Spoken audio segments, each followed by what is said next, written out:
Good morning. Darren Sproles' case, why has there been so much mystery surrounding his injury and his status? Mystery. Has there been mystery? I guess in terms of how long it would be for him to be out, you know what? Well, listen, I mean, we want to make sure the player's 100%, and then we feel good to put him back out there, and that's the thing that we have to decide, and we a lot of communication even with the player, and to make sure that we're doing our due diligence by the players, no matter who they are, that they're healthy before we put them back out there. Why isn't he 100%? Why isn't he? Well, he had a setback this week, but going into this week he was. For a hamstring strain, typically it's only a few week injury. Why is this one taking so long? People heal differently, Jeff. Everybody's different. I'm not a doctor, okay? So I know we're going to go down this path today, and you're not going to get a ton from me. I'm just telling you, people heal differently. You're still optimistic to heal. I got an Achilles problem right now, and I'm healing it differently. So,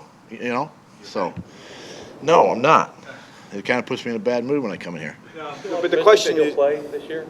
I am optimistic that he could play. Yes, I am.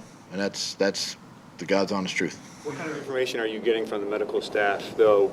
Because on Monday you guys release DeAndre Carter and thinking, I guess, Sproles is going to return, and now you don't have a punt returner. So what is there? Are you getting the information from the medical staff that you hope to I'm getting make it a decision? from the medical staff, I'm getting it from our doctors, and I'm getting it from the player. And quite frankly, the bottom line is how the player feels. Where is he at in his return to play? And we felt very, very comfortable moving forward to make that decision. And so what happened on the practice field where he had the setback? Yeah, it's a setback. Who's the punt returner going to be? I'm not going to disclose that. On the injured reserve guys, you can bring 2 guys back. It seems like there are maybe 3 guys who are possible to come Right now back. there are 3. How You're will you absolutely go right. about making that decision? Again, we're going to make sure that they're 100%, and we've got to make sure that it's the time of the year, which player it is, because once you make one, you only got one left. So, we got to make some tough decisions probably down the stretch. Why do you think you've had so many soft tissue injuries this year? That's a good question. What do you think? I don't know. I'm not a doctor. I'm not a doctor either. There's your answer. Do you speak to your doctors? Are you trying to get information from These them? are all things we try to research. There's not a ton of research out there on soft tissue, right? So we're doing everything we can, whether it's through sports science, our strength and conditioning, our doctors, our training staff. We're trying to gather all the information we can, our GPS tracking, and trying to make sure. I'd rather have soft tissue, quite frankly, than 8 ACL injuries and you lose players for the rest of the year. So we're trying to put a finger on it. How is Sidney Jones' recovery going? Good. Yeah, real good. Is it important for the team, especially in a week like this, to kind of block out the noise that's coming from Dallas about how their season is kind of taking a bad turn and it's falling apart on them? I think you block it out, but I think you have to be aware of it because you get a team that, and I would say we're both kind of in the same boat. Quite frankly, both teams are looking to win football games, and whether you call it desperation, whether you call it must win. Both teams are kind of in that same situation, and so listen, you can throw out all the articles, you can throw out the records, you can throw out just about everything when it comes to games like this, especially in your division. How's Lane's knee responded through practice this week? Good. Yeah, really good. Is he still on track to play?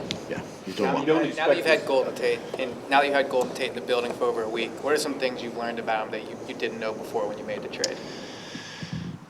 His ability to recognize and react to coverage. He's a smart guy, obviously.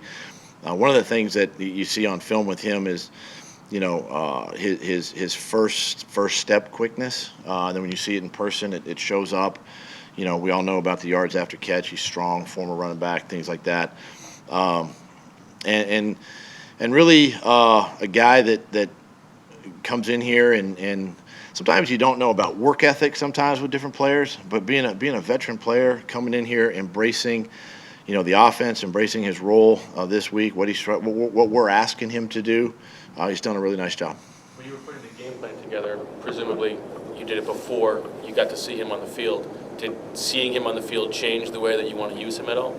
No, and I think there's a fine line with how much we want to put him out there, because I want to be careful that I'm not doing him a disservice by putting him out there with something he's uncomfortable with.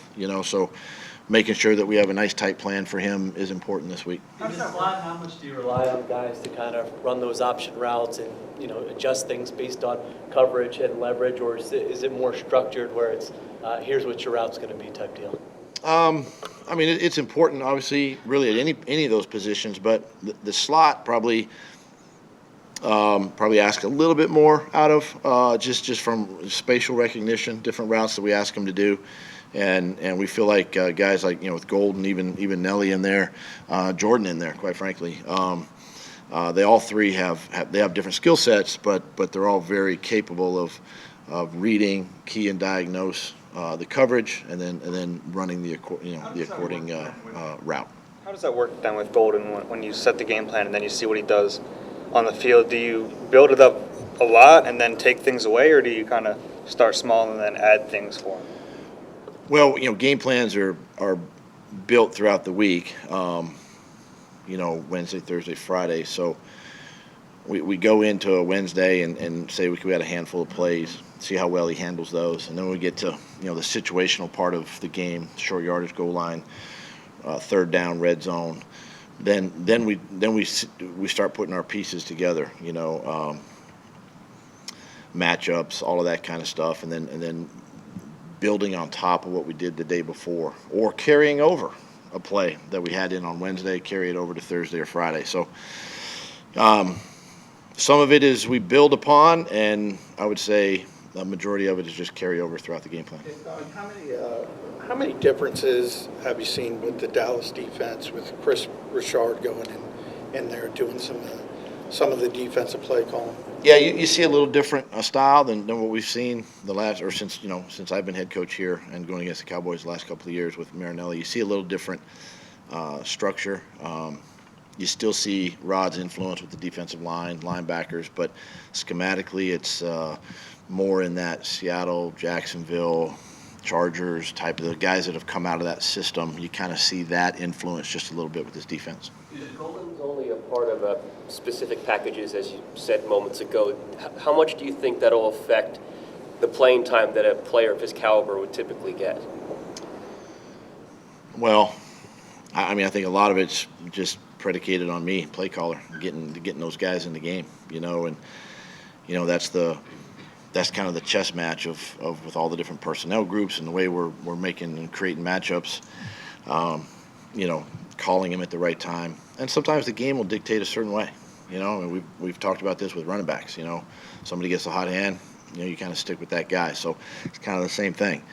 But we do know that we want him on the field.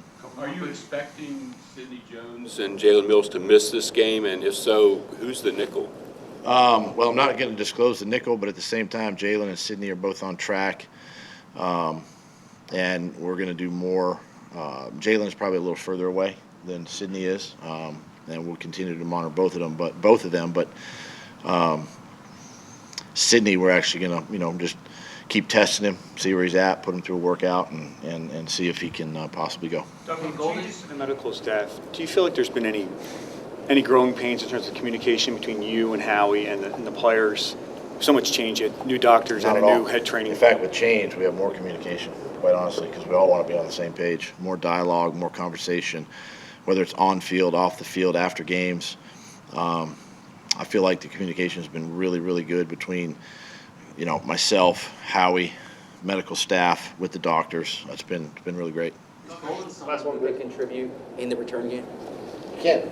He's done it. And I think he can. I think it's something,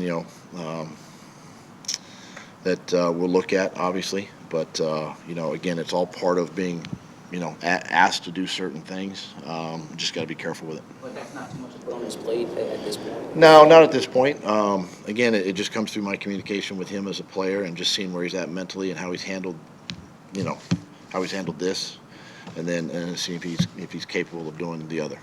The pass rush, they come at you, it seems like from all angles. I believe they have like 14 guys that have had sacks. Is it different trying to block up for that team? It's a good group, really good group, active group. Third down, they're, of course, this is a total defense. I think they're like third in the NFL, total defense. These guys get after you, especially on third down, and it's very active, meaning a lot of games, a lot of stunts. So our guys have worked extremely hard this week on it, and, we just know that we're going to have to strain a little extra hard because this is a good front.